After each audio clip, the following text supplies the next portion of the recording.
Good morning, students. Today in this online session we will discussing about topic 12.5 wheels reduces friction. So let us discuss now. So you must have seen attaches and other pieces of luggage fitted with the rollers.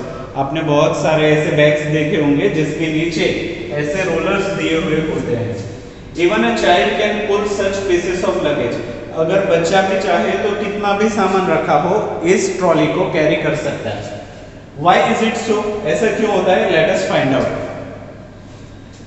Moving forward, activity 12.5. Take a few pencils which are cylindrical in shape. आपको क्या करना है? 3 से 4 pencil ले लेनी है और उस पेंसिल, अभी यहाँ पे ध्यान रखिए कि when you are choosing a pencil, it has to be a cylindrical. ऐसा नहीं कि भाई हेक्सागोनल शेप में है जैसे कि नटराज की पेंसिल आती है, अप्सरा की पेंसिल आती है. You have to choose a pencil which is circular, पूरी गोल होनी चाहिए, पूरी सिलिंड्रिकल होनी चाहिए. Then only this activity will affect. So what they are doing, they are taking one book. सबसे पहले आप क्या कीजिए कि टेबल के ऊपर उस बुक को स्लाइड कीजिए. Just you have to push it. So you will feel that the book does not move that much. उसके बाद आप क्या कीजिए कि take a bunch of pencils. यहाँ पे 3 दिखाई गई है, बट माय सजेशन कि आप बहुत सारी सर्कुलर पेंसिल ले लीजिए और उसके ऊपर उस बुक को रख दीजिए. So when you are pushing that book over a pencil के ऊपर जब आप उस बुक को पुश करते हो तो वो बुक ज्यादा डिस्टेंस कवर करेगी.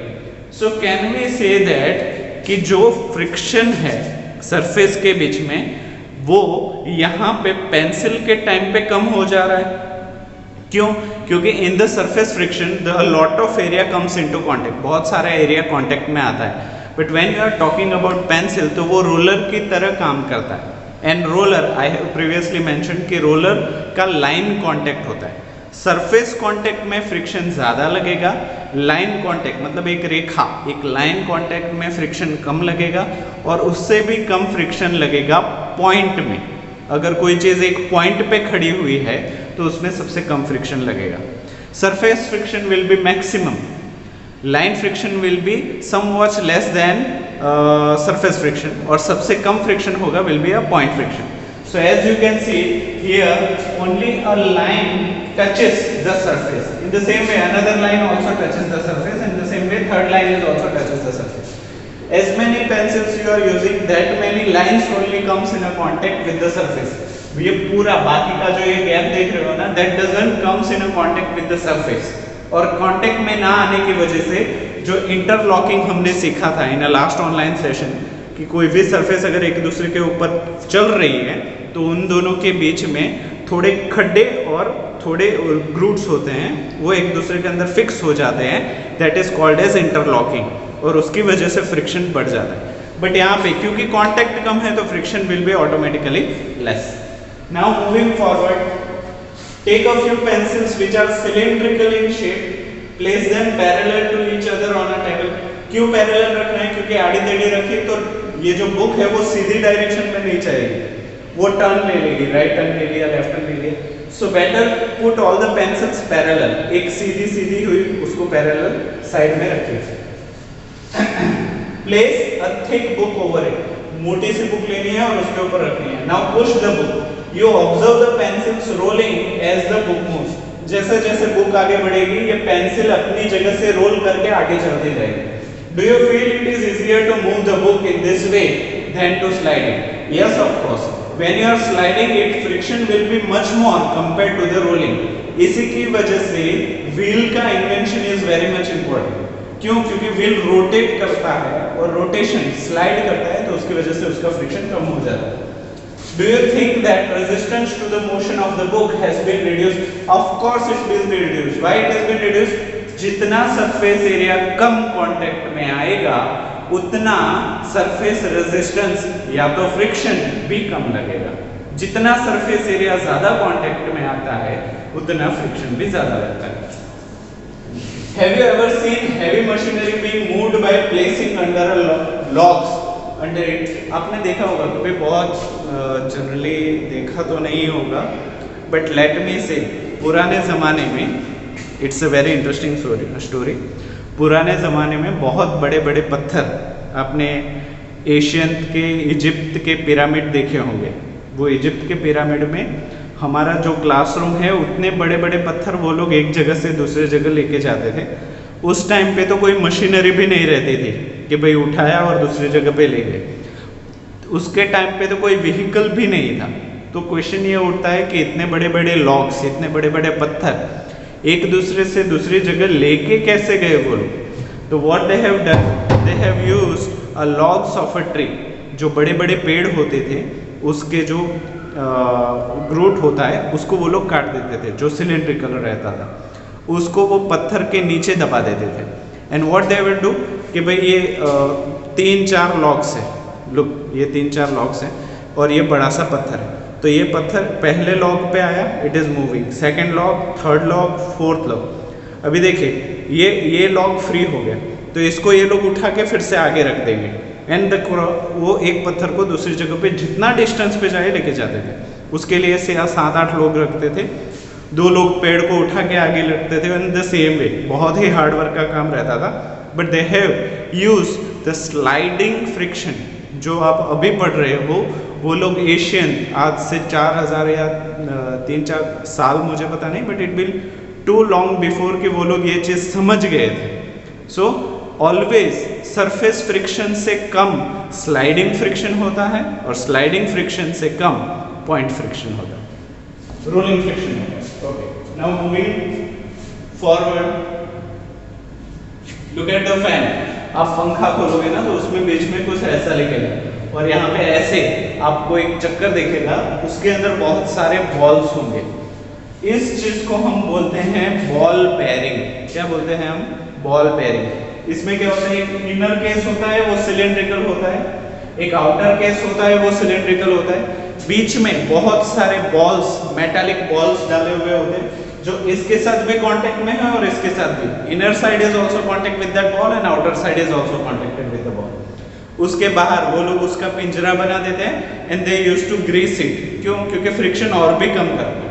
यहाँ पे व्हेन यू सी एक रोलर को आप एक ही बार घुमाओगे तो वो बहुत टाइम तक वो घूमता रहेगा। Y?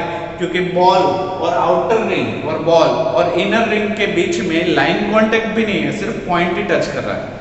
So that is how friction is negligible in a ball bearing. When one body rolls over the surface of another body, the resistance to its motion is called rolling friction. जब एक surface के ऊपर दूसरी surface role करती है तो role करने की वजह से जो माइनर फ्रिक्शन प्रोड्यूस होता है उस फ्रिक्शन को we will say as a rolling friction.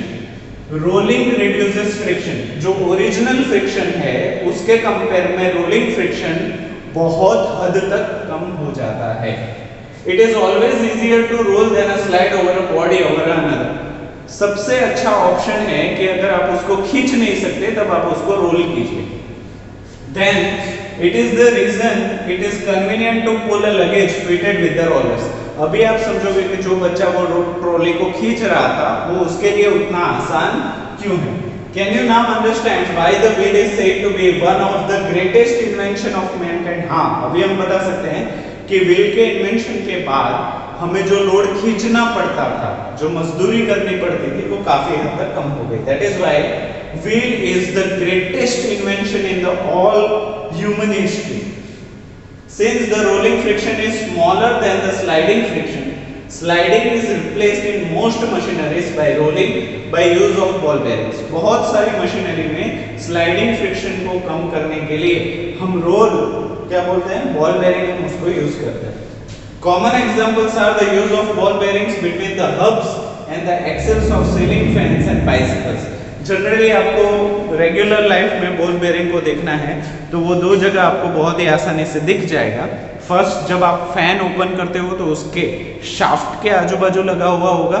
Second, आपकी बाइसिकल के फ्रंट एक्सल या बैक एक्सल, आगे का टायर या पीछे का टायर का जो सेंटर होगा वहाँ पे आपको 2 जोड़ी आगे 2 जोड़ी पीछे आपको बेयरिंग मिल जाएंगे। और एल्स आप अपने फैमिली में भी किसी को बोलोगे कि मुझे बॉल बेयरिंग देखना है एक बार, so they will bring for you, so you can observe it very carefully. और आप ये भी मुझे बताइए कि हर बॉल बेयरिंग में जो बॉल्स होते हैं वो एक समान होते हैं या अलग अलग होते हैं?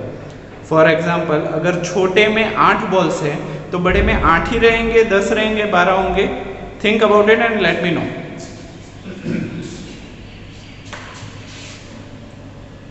Fluid friction. Now for fluid friction as we know कि सरफेस के ऊपर सरफेस चली गई, so it is a friction. उसके बाद लाइन कांटेक्ट की हमने बात की, उसके बाद पॉइंट कांटेक्ट की बात की. अभी पॉइंट आ रहा है fluid friction. That means fluid के ऊपर फ्लूइड चला तो भी फ्रिक्शन लगता है. ऐसा भी होता है. मान लीजिए कि पानी को भी पानी का फ्रिक्शन लगता है, हवा को भी हवा का फ्रिक्शन लगता है. अगर आप देखोगे कि पानी बहुत ही आसानी से स्प्रेड हो जाता है, बट हनी बहुत आसानी से स्प्रेड नहीं होता. उसका एक बूंद सालों तक वहीं रहता है, वेरएज पानी का एक बूंद इवेपोरेट होके कहीं चला भी जाता है. So now we will discuss about fluid friction. Fluid मतलब लिक्विड में फ्रिक्शन कैसे काम करता है, we will come to know. You know that air is very light and thin. हवा बहुत ही पतली है और हल्की भी है. Yet it exerts frictional force on the objects moving through it. और उसी की वजह से वो हर एक चीज जो हवा में चल रही है उसके ऊपर फ्रिक्शन भी लगा है. When you are riding a bicycle also, हवा की वजह से भी आपको फ्रिक्शन लगेगा. Similarly, water and other liquids also exert force on a friction when objects move through them. Similarly, पानी और दूसरे लिक्विड भी जब उसके अंदर हमको कुछ काम करना हो तो वो भी फ्रिक्शन प्रोड्यूस करते हैं. In science the common name of gases and liquid is fluid. Science की भाषा में गैसेस और लिक्विड्स दोनों को कंबाइन करके हम फ्लूइड ही बोलेंगे. फ्लूइड के अंदर गैसेस भी आ गए और लिक्विड भी आ गए. So when I am talking about fluid, that doesn't mean only liquid part you have to consider. No, gaseous part also comes under a fluid. तो फ्लूइड है वो लिक्विड को भी कवर करता है और गैस को भी कवर करता है, और ये साइंस का नहीं है. व्हेनेवर यू आर यूजिंग, आप फ्लूइड यूज करें तो अच्छा है, टेक्निकल इंपैक्ट ज्यादा आता है. So we can say that fluids exert force on of friction on an object in motion through them.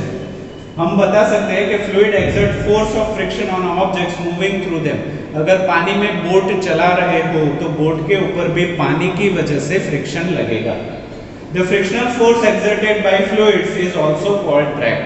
पर पानी की वजह से या फ्लूइड की वजह से जो भी फ्रिक्शन लगता है उसके लिए हम फ्रिक्शन वर्ड यूज नहीं करते, क्योंकि फ्रिक्शन हमने सॉलिड को दे दिया है कि for solid friction word this is for you.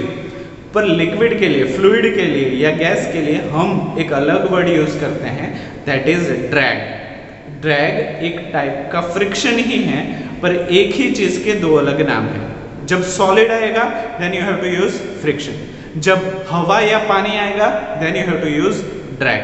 So when you are riding a boat, what will you say कि पानी का ड्रैग बहुत ज्यादा है. That means the friction in a water is so much. Okay, in the same way when you are riding a bicycle, बहुत तेज हवा आ रही है and it's stopping you, so what you will say कि हवा का ड्रैग बहुत ज्यादा है. It is dragging me with it. वो मुझे अपने साथ खींच रहा है, right? Okay. It is called drag. The frictional force on an object in a fluid depends on its speed with respect to the fluid.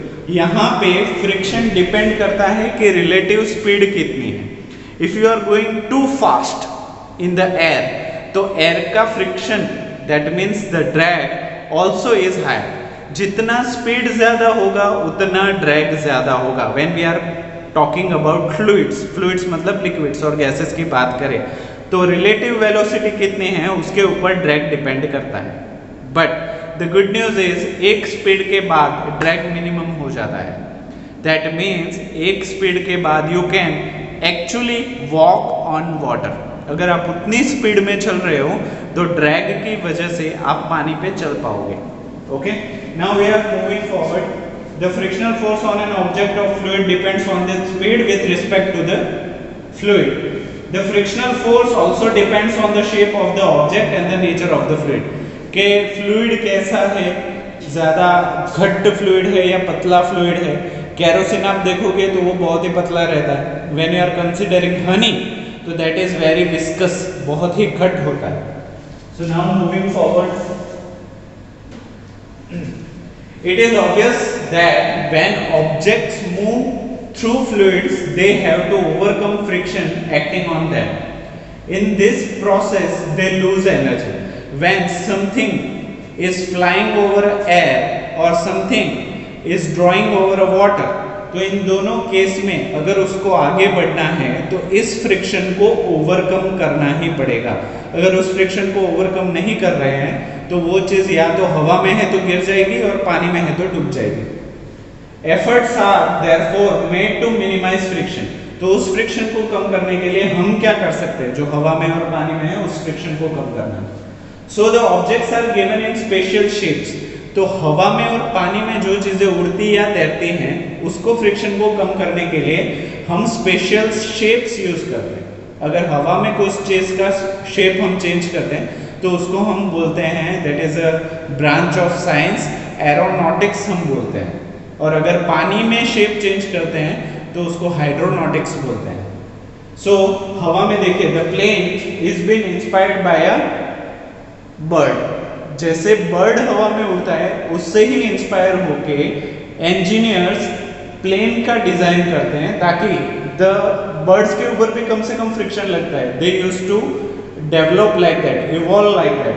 तो सिमिलरली हमारा जो भी डिजाइन रहेगा पानी में तैरने वाला या हवा में उड़ने वाला, that is been inspired by nature itself.